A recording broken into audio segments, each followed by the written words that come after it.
Hello class, this is the Edpuzzle for the Roaring Twenties. The objective of this Edpuzzle is that students will be able to describe the social, political, and economic changes in the 1920s. The 1920s starts off with a return to normalcy. Americans emerged on the victorious side of the First World War. Many European nations were devastated by the war, while America was relatively untouched. However, Americans were still horrified by the experience of the First World War and wanted to pursue a policy of isolationism. This is a policy of pulling away from involvement in world affairs rather than continuing involvement with them. American industries also flourished at this time. Some new industries boomed, such as automobiles, which were becoming more common thanks to Henry Ford and the Model T making cars affordable. Appliances became more widespread. Things like dishwashers and refrigerators become common in the American household. Air travel also begins as a booming new industry. This leads to the growth of what is referred to as consumerism, which is the acquisition of goods in ever greater amounts. American culture also starts to take new shapes. One of the most significant developments is the development of women's place in society. The 1920s see the emergence of what is referred to as a flapper, which is a liberated young woman who embraced the new fashions and urban attitudes of the day. Flappers were mostly young women, enjoying more freedom in society with their peers. They often had short bobbed hair. There was some signature dances they would perform at jazz clubs, and overall dressed less conservatively than their previous generations.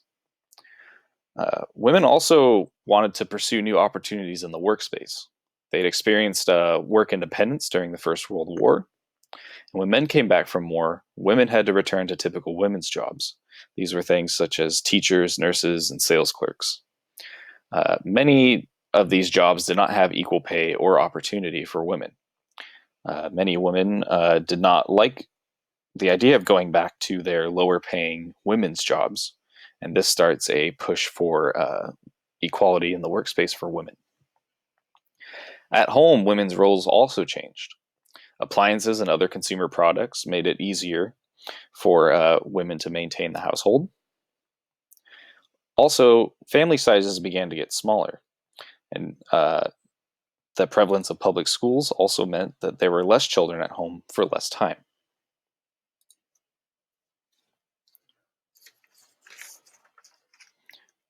Sports become big in the 1920s as well. Mass media glorifies sports heroes, making sports a centerpiece of American culture. Famous athletes start to emerge, such as Babe Ruth, Lou Gehrig, who both come to fame in baseball, and Red Grange, known as the Galloping Ghost, helps to legitimize the NFL. Prior to this, football wasn't that big of a sport, at least outside of college, but during the 1920s, the NFL emerges as kind of the premier football league post-college. Cinema and entertainment also grow at the time. With more free time, Americans turn to new forms of entertainment. Cinema grows as movies and animation with sound emerge. This is where we start to see the first Disney cartoons, at least the ones with sound. Radio also brings music, stories, news, and sports to people's homes.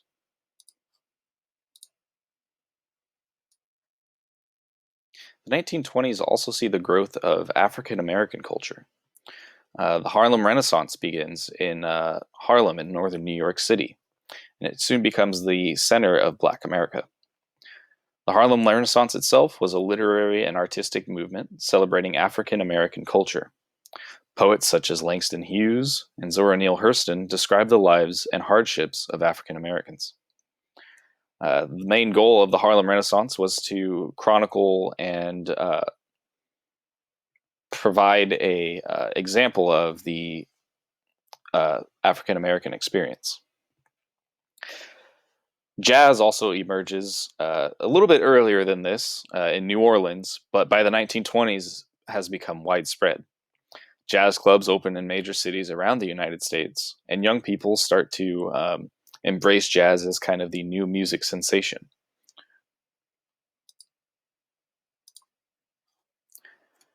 There was also some negative effects of this kind of boom in the American economy and culture.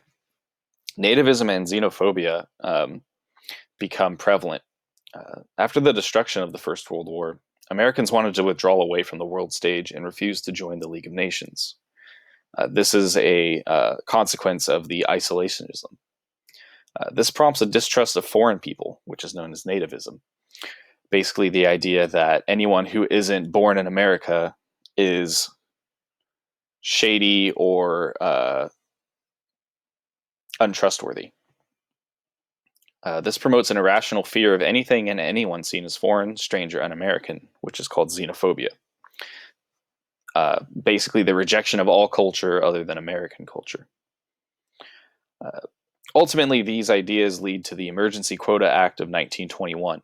This limits immigration, and specifically limits immigration from European nations, setting hard limits on the number of immigrants allowed from each nation. This is important as it mentioned each nation specifically, rather than just a general amount of people that could come into the country. The KKK also experiences a new surge in membership at this time. Xenophobia and nativism helped revive the Ku Klux Klan. By 1924, the KKK has over 4.5 million members, including many state and local government officials. Prior to this, the KKK had slowly been on the decline since Reconstruction. However, these fears of new immigrants renewed their membership and activity. The KKK preached their core ideals, which were as follows. 1. America should be an all-white nation, where white people hold all the power. 2. America should be a Protestant nation. No Catholics or Jews should be allowed. And 3. America should only allow white Anglo-Saxon Protestants, which are referred to as WASPs, to immigrate into the United States. This was also a time of labor unrest. The Industrial Revolution had seen harsh working conditions and low wages for many Americans. Many workers organized mass strikes and attempted to unionize to pressure big business into increasing wages and improving conditions. A lot of these strikes would require government intervention to be put down, often by force or mediation to help settle these disputes. These increased labor unrests led to a Red Scare in the United States. At the end of the Russian Revolution, which was towards the end of the First World War, and the establishment of the Soviet Union, many feared a communist revolution would occur in the US. These communists were referred to as Reds, and the US Communist Party was eventually created and gained over 70,000 members. This fear of communism led to the Palmer Raids, which targeted suspected communists, socialists, and anarchists across the United States. The 1920s, most of all, was a time for a boom in industry. The stock market saw a massive growth. Businesses were booming in America due to a combination of lessened regulations and high tariffs on foreign goods. This basically stacked the court in favor of American businesses. Stocks soared, and more people began to invest in the stock market, often buying on margin where they only had to pay a small amount of stock and then borrow the rest.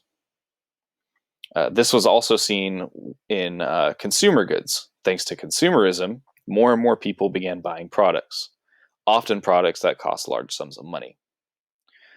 Many Americans couldn't afford to pay for these products outright, so they would opt into these installment plans, which is basically buying on credit. Essentially, you would get an item, pay a small amount, and in increments of time, you would continue to pay small amounts until eventually you paid it off, usually with some interest.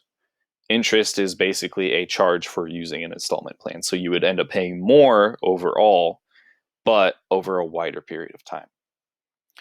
This led to many Americans living beyond their means. Many products in the homes they had could only be afforded by paying in these small incremental amounts. So the car in the driveway, the appliances in the kitchen, all were paid with installment plans. So technically, Nothing that Americans owned was paid for, just partially paid for.